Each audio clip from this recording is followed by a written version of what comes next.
বিএনপির কেরা উঠিছে, কেরা মানে কি আমরা জিজ্ঞান না। ইলিয়াসের একটা ভিডিও আছে, শাওনের কেরা উঠিছে, আমি দেখি না ভিডিওটা, শুধু থাম্বনেল দেখেছি, তাই কেরা মানে আমি জানি না, কিন্তু কেরা কথাটা খুব পছন্দ হয়েছে। বিএনপির কেরাটা বোঝার জন্য আপনাকে না মেডিকেল সায়েন্স কই, হ্যাঁ আবার ডরায়েন না, সেটা খুব সহজ জিনিস। হাঙ্কারের শরীরে একটা রোগ প্রতিরোধ করার ক্ষমতা আছে, এটার ইংরেজিত কয় ইমিউনিটি। এই ইমিউনিটি আছে জন্যই আমরা এত দূষিত পরিবেশে দূষিত খাবার খাইয়াও নিত্যদিন রোগে ভুগি না। শরীরে ছোট ছোট যোদ্ধা কোষ আছে, শরীরে জীবাণু বা ভাইরাস ঢুকলে তারা জয় বাংলা করে দেয়। শুধু জীবাণু বা ভাইরাস না, আরেকজনের কিডনি, চোখের কর্নিয়া, আরেকজনের কলজিয়া আমার শরীরে যদি ট্রান্সপ্লান্ট করে ঢুকে দেয় না, করে তো তাই না, কিডনি নষ্ট হলে লাগে দেয় না আরেকজনের কিডনি উঙ্কা, তো সেটাও কলে খাইয়া দেয়। ওই যে একজনের কিডনি নষ্ট হলে আরেকজনের কিডনি নিয়ে লেগে দেয় না আরেকজনের শরীরে, এটা কয় ট্রান্সপ্লান্ট আর কি।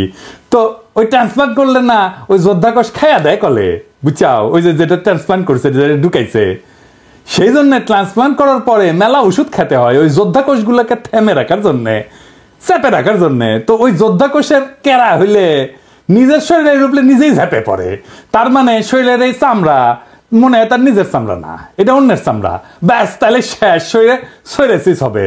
এটা ছবি দেখে দেন, দেখেছেন কি বিচ্ছিরি অবস্থা।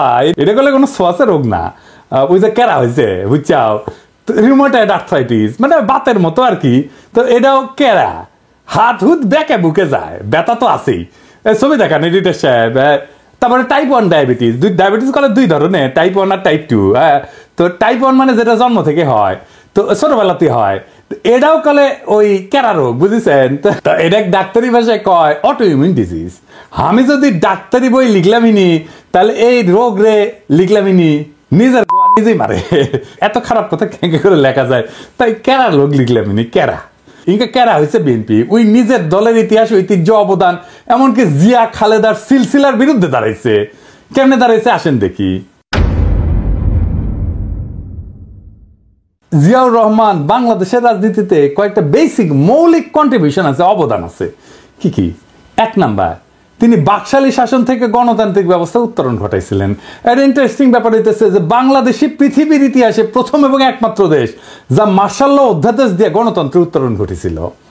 আমরা এই প্রসঙ্গে পরে আসবো, কারণ বিএনপির কর্মীদের জানা উচিত যে তাদের নেতারা দলের আদর্শ, নীতি, উদ্দেশ্যের সাথে কি বিপুল প্রতারণা কইরা দলটারে ধ্বংস করিচ্ছে। 2 নাম্বার, জিয়াই বাংলাদেশের নাগরিকদের প্রথম পলিটিক্যাল আইডেন্টিটি দিচ্ছেন। পলিটিক্যাল আইডেন্টিটি খুব গুরুত্বপূর্ণ একটা জাতির জন্য, এটা দেশের জন্য, রাজনৈতিক জনগোষ্ঠী হিসেবে গড়ে ওঠার জন্য। আমার জনগণ কোথায় ভারতীয় জনগণের চাইতে আলাদা, আমরা কিভাবে পশ্চিমবঙ্গের বাংলাভাষী বাঙালির চাইতে আলাদা, এইটা 72-এর সংবিধানে ছিল না। এটা জিয়ার খুবই মৌলিক কন্ট্রিবিউশন। 72-এর সংবিধানে আমরা বাঙালি জাতি, বাংলাদেশের সকল নাগরিকের জাতিসত্তা বাঙালি। আমরা কি সবাই বাঙালি? ইন্ডিয়া মুক্তিযুদ্ধের সময় পোস্টার করে দিয়েছিল যে বাংলার হিন্দু, বাংলার বৌদ্ধ, বাংলার খ্রিস্টান, বাংলার মুসলমান, আমরা সবাই বাঙালি না। আমরা সবাই বাঙালি না। বাংলাদেশের স্বীকৃত 50টা নৃগোষ্ঠী আছে, চাকমা, মারমা, সাঁওতাল, গারো, ত্রিপুরা, বম, ম্রো, হাজং, খাসিয়া আছে না। আমাদের এই ছোট দেশে 47টা ভাষা আছে, কি বিপুল বৈশিষ্ট্য আছে, সবাইকে আপনি বাদ দিয়ে দিবেন বাঙালি কয়া? এই যে ইনক্লুশন, সবাইকে নিয়ে আসা, এটা কে করেছে? জিয়া করেছে, আমাদের বাংলাদেশি জাতি পরিচয় দান কইরা। 3 নাম্বার, বাংলাদেশকে পদানত রাখার ভারতীয় বয়ান মুজিববাদ, যা এই 72-এর সংবিধানের রাষ্ট্রীয় মূলনীতি 4টা: গণতন্ত্র, সমাজতন্ত্র, ধর্মনিরপেক্ষতা, বাঙালি জাতীয়তাবাদকে জয় বাংলা করে দিছিল জিয়াউর রহমান। ধর্মনিরপেক্ষতাকে প্রতিস্থাপন করেছিল পরম করুণাময় আল্লাহর উপর পূর্ণ আস্থা এবং বিশ্বাস দিয়া। সংবিধানে বিসমিল্লাহির রহমানির রহিম যুক্ত করেছিল। আমি এক এক করে দেখাচ্ছি কি কি করেছিল। সংবিধানের প্রস্তাবনার প্রারম্ভে বিসমিল্লাহির রহমানির রহিম তো সংযোজন করেছিলেন। রাষ্ট্র পরিচালনার মূলনীতি হিসেবে 8-এর ক অনুচ্ছেদে লিখেছিলেন, সর্বশক্তিমান আল্লাহর উপরে পূর্ণ আস্থা এবং বিশ্বাসী হইবে যাবতীয় কার্যাবলীর ভিত্তি। 8-এর ক অনুচ্ছেদের আর এক রাষ্ট্রীয় মূলনীতি সমাজতন্ত্রের পরিবর্তে লিখেছিলেন, অর্থনৈতিক এবং সামাজিক ন্যায় বিচার অর্থে সমাজতন্ত্র। 25-এর 2 অনুচ্ছেদে রাষ্ট্র ইসলামী সংহতির ভিত্তিতে মুসলিম দেশগুলোর মধ্যে ভ্রাতৃত্ব সম্পর্ক সংহত, সংরক্ষণ এবং জোরদার করিতে সচেষ্ট হইবে, এই মর্মে নতুন অনুচ্ছেদ সংযোজন করেছিলেন। ধর্মভিত্তিক রাজনৈতিক দল গঠনের উপরে সাংবিধানিক বাধা অপসারণ করেছিলেন। একদলীয় বাকশাল ব্যবস্থা বাতিল করেছিলেন এবং সুপ্রিম কোর্টের একটা মৌলিক এখতিয়ার পুনর্বলবৎ করছিলেন। এই সুপ্রিম কোর্টের মৌলিক এখতিয়ার কি, যা জিয়া আবার বলবৎ করেছিলেন? কি সেটা? খুবই গুরুত্বপূর্ণ, আসেন এরা বুঝে দেখি। এটা বুঝতে হইলে বাকশালের দুইটা জিনিস ভালো করে বুঝতে হবে। বাংলাদেশ নামের যে রাষ্ট্র 1971 তৈরি হয়েছিল, সেই রাষ্ট্রটাকে কার্যত ধ্বংস করে দেয় বাকশাল। বাকশাল কিভাবে মুক্তিযুদ্ধের মধ্যে দিয়ে গঠিত রাষ্ট্রকে ধ্বংস করেছিল? দুইভাবে। এক, বাকশাল যে আইনে হয়, সেই 4th সংশোধনী আইন 1975 সংবিধানের অনুচ্ছেদ 11 সংশোধন করে বলা হয়েছিল, ইংরেজিত এটা, ইংরেজিত যেতে কইছে তাই ঠিকই কইছে, তাই না? এটা বাংলা করলে দাঁড়ায়, সংশোধনের আগে সংবিধানের অনুচ্ছেদে 11তে লেখা ছিল যে প্রশাসনের সর্বস্তরে জনগণের নির্বাচিত প্রতিনিধিদের মাধ্যমে জনগণের অংশগ্রহণের কথা বলা ছিল। এটা বাতিল করে দেওয়া হলো। অর্থাৎ রাজনৈতিক নেতৃত্ব বা সোজা বাংলায় শাসক নির্বাচনের ক্ষমতা আর রাষ্ট্রীয় কাজে রাজনৈতিক জনগোষ্ঠী হিসেবে জনগণের অংশ নেওয়ার ক্ষমতাই থাকলো না। এই কাজটাই করেছিল হাসিনা, বিনা ভোট, নৈশ ভোট, দামি ভোট কইরা। এটাই ইন্ডিয়ান প্ল্যান, যে বাংলাদেশের ভূখণ্ড থাকবে, মানুষ থাকবে, কিন্তু নেতা নির্বাচনের ক্ষমতা থাকবে না, যেটা হাসিনা করেছিল। 2 নাম্বার, সংক্ষুব্ধ কোনো নাগরিকের আদালতে যাওয়ার একটা মৌলিক অধিকার ছিল 44 অনুচ্ছেদে। বাকশাল সংশোধনীতে সে খোদ 44 অনুচ্ছেদকে বিলুপ্ত করে দেওয়া হয়। একই সাথে 102 অনুচ্ছেদে সুপ্রিম কোর্টকে দেওয়া অধিকার, অর্থাৎ সংক্ষুব্ধ কোনো নাগরিকের আবেদন শুনতে এবং প্রতিকার দিতে নির্বাহী বিভাগকে আদেশ দেওয়ার আদালতের ক্ষমতাকেও বাতিল করে দেওয়া হয়। মানে রিট আপনি করতেও পারবেন না, আদালত রিট শুনতেও পারবে না। রিট জিনিসটাই বাতিল করে দিছিল। সোজা কথায় 4th সংশোধনী আইন রাষ্ট্রের নাগরিকের সংক্ষুব্ধ হওয়ার মৌলিক অধিকার রদ করে দিছিল। এটা জিয়া পুনরায় বলবৎ করছিলেন। এইটা আদালতের একটা মৌলিক ক্ষমতা, রিট গ্রহণ করার ক্ষমতা, রিট শোনার ক্ষমতা। এই বৈপ্লবিক পরিবর্তনটা সংবিধানে ছিল কিভাবে? 5ম সংশোধনীর মাধ্যমে। এই যে যা যা জিয়া করছিল রাষ্ট্র গঠনের ক্ষেত্রে, তাই 5ম সংশোধনী। শুধু তাই না, জিয়ার শাসনের বৈধতা ছিল 5ম সংশোধনী। সেই 5ম সংশোধনী ছিল আওয়ামী লীগ সিপিবির গলার কাটা। তাই এইটার একটা ব্যবস্থা করেছে। কিভাবে?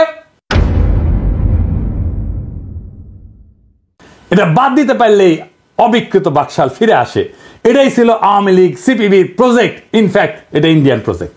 5ম সংশোধনী বাদ দিয়া দেয় হাসিনা আদালতের রায়। ওইটা মুন সিনেমা হলের মালিকানার রায়ের মধ্যে সামে 5ম সংশোধনী বাতিল করে দেয় হাসিনা। ফলে জিয়ার শাসন আইনত বাংলাদেশে এখনো অবৈধ। বিএনপি যদি জিয়ার সংবিধান চাইতো মানতাম, ওই জিয়ার সংবিধান থাকলে হাসিনার ফ্যাসিস্ট শাসন চালু করতে পারতো না। জিয়ার সংবিধান হচ্ছে 5ম সংশোধনীর সংবিধান, সেইটা বিএনপি চায় না, চায় 72-এর সংবিধান। নিজের ইতিহাস, নিজের ঐতিহ্যের বিরুদ্ধে দাঁড়াইতেছে বিএনপি। বিএনপির কেরা উঠিছে, তাই নিজে দাঁড়াইতেছে জিয়ার বিরুদ্ধে। এইবার বলেন, এই বিএনপি তৃণমূলের কর্মীরা আপনাদের আবেগের সাথে, জিয়ার রাজনৈতিক উত্তরাধিকারের সাথে আজকের বিএনপি বেইমানি করছে কিনা আপনি বলেন? কার জন্য করছে এটা জিজ্ঞেস করেন আপনাদের নেতাকে। কার সাথে সে জিয়ার রাজনৈতিক ঐতিহ্যের বিরুদ্ধে দাঁড়ায় মুজিববাদী সংবিধান, 72-এর সংবিধান রক্ষার জন্য উঠা পড়া লাগছে?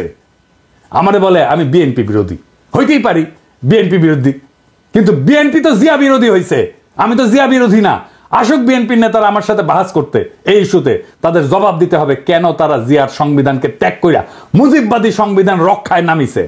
বিএনপির সাথে আমার শুধু না, আপামর বাংলাদেশের জনগণের বিরোধের জায়গাগুলো শুনে রাখেন, বিএনপি নেতারা শুনে রাখেন, বিএনপি কর্মীরাও শুনে রাখেন।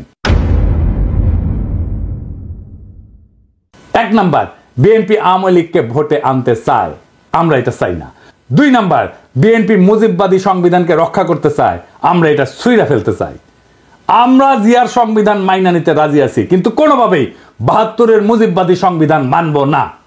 3 নাম্বার, প্রথম আলো ডেইলি স্টারের পিঠ বাঁচাইতে আগায় আসা যাবে না, বিএনপি আগায় আসছে। প্রথম আলো ডেইলি স্টারের হোগা যারা চাটবে তাদের সাথে কোনো পীড়িত নাই, তাদের সাথে ঐক্য অসম্ভব। 4 নাম্বার, বিএনপিকে ভারত প্রেম ছাড়তে হবে। বিএনপি ভারতের সাথে 2019 সালে সম্পর্ক করতে গেছিল, পাত্তা দেয়নি ভারত। 15 অক্টোবর 2019-এ বিবিসিতে প্রকাশিত এক রিপোর্টে এভাবেই লেখা হয়েছিল কথাটা, দলটির পক্ষ থেকে গত কয়েক বছর ভারতের সাথে একটা ভালো সম্পর্ক তৈরির চেষ্টা অনেক সময় দৃশ্যমান হয়েছে। বিএনপির সিনিয়র কয়েকজন নেতা গত বছর মানে 2018 সালে ভারত সফরেও গিয়েছিলেন। তাদের সম্পর্ক তৈরির চেষ্টায় ভারত সেভাবে সাড়া দেয়নি। এমনকি বিএনপির একজন অতি গুরুত্বপূর্ণ নেতা প্রকাশ্যেই বলছেন বিএনপির রাজনীতিতে ভুল ছিল, মানে ভারত প্রশ্নের রাজনীতিতে ভুল ছিল। বিএনপির রাজনীতি ভুল ছিল, খালেদা জিয়ার রাজনীতি ভুল ছিল, জিয়ার রাজনীতি ভুল ছিল, এই আস্পর্ধা কোথায় পাইছিল সেই নেতা? আমরা তখনই বিএনপিকে এলাই ভাববো, সহযোদ্ধা ভাববো, যখন এই 4টা প্রশ্নে বিএনপি স্পষ্ট স্ট্যান্ড নেবে। এখানে পলিটিক্যাল স্ট্যান্ড নেওয়াই রাজনীতি, টেম্পো স্ট্যান্ড দখল করা রাজনীতি না। মৌলানা ভাসানী আওয়ামী লীগেরই নেতা ছিল। আওয়ামী লীগ তারা ওন করতে পারে নাই, তাই মাওলানা ভাসানী আওয়ামী বিরোধীদের আদর্শিক নেতা হয়েছে। আপনাদের ভাগ্যেও সেই ঘটনা ঘটতেছে। আপনারাও জিয়ার রাজনীতি ওন করতে পারতেছেন না। আগামীর বাংলাদেশ জিয়ার দেখানো পথে হাঁটবে। জিয়ার 19 দফার প্রথম দফাই হচ্ছে সর্বতভাবে দেশের স্বাধীনতা, অখণ্ডতা এবং সার্বভৌমত্ব রক্ষা করা। সর্বতভাবে মানে সব রকম উপায়ে, রাজনৈতিক, সামরিক, কূটনৈতিক সহ যা যা পদক্ষেপ নেওয়া যায় সবভাবে। এই কারণেই জিয়াউর রহমান বাংলাদেশে আধিপত্যবাদ এবং আগ্রাসন বিরোধী জনগণের নিরঙ্কুশ সমর্থন পাইছিলেন। তিনি আমাদের নেতা হয়ে থাকবেন। আমরা জিয়াকে রিপোজিশন করব পলিটিক্সে। বাংলাদেশের রাজনীতিতে আমরা জিয়ার চিন্তাকে পুনরাবিষ্কার করব, যা আপনারা পারেন নাই। রাজশাহীতে ছাত্র রাজনীতি করার টাইমে আমরা স্টার সিগারেট খেতাম, কম পয়সা, টাকা পয়সা ছিল না, তো তাই তো এক বিএনপি নেতা আমাদের স্টার সিগারেট খাওয়া দেখে তার ছিল কেটা কইছিল যে ওই বিএনপি করে গল্লিক খায়। গল্লিক মানে গল্লিপ আর কি, সিগারেট। আপনারা বিএনপি করেন আর নির্বাচনের গল্লিক খান। আমরা জিয়ার রাজনীতি নিয়ে আগায় যাব, দেখেন কার পিছে জনতা আসে। আমি শিওর আপনাদের দলের ত্যাগী এবং তৃণমূলের কর্মীরা দলে দলে আমাদের রাজনীতিকে ঊর্ধ্বে তুলে ধরবে। ওরা জিয়ার রাজনীতি কোনটা সেটা ঠিকই চিনতে পারবে। ওরা গল্লিক খাইতে আসে নাই, তারা জিয়ার রাজনীতি করতে আসছে। আপনাদের মুজিববাদী, সংবিধান প্রেমী আর ভারত প্রেমী রাজনীতির ন্যারেটিভ বয়ান বদলাইতে না চাইলে আসেন খেলবো। বয়ান আর ন্যারেটিভ তৈরির মাঠে খেলা হবে। এই কাজটা আমরা ভালো পারি। আর লাইনে আসলে স্বাগতম। ভারতের আগ্রাসন মুক্ত, আওয়ামী বয়ান মুক্ত আগামীর বাংলাদেশ একসাথে গড়ব। চয়েস আপনার। ইনকিলাব জিন্দাবাদ।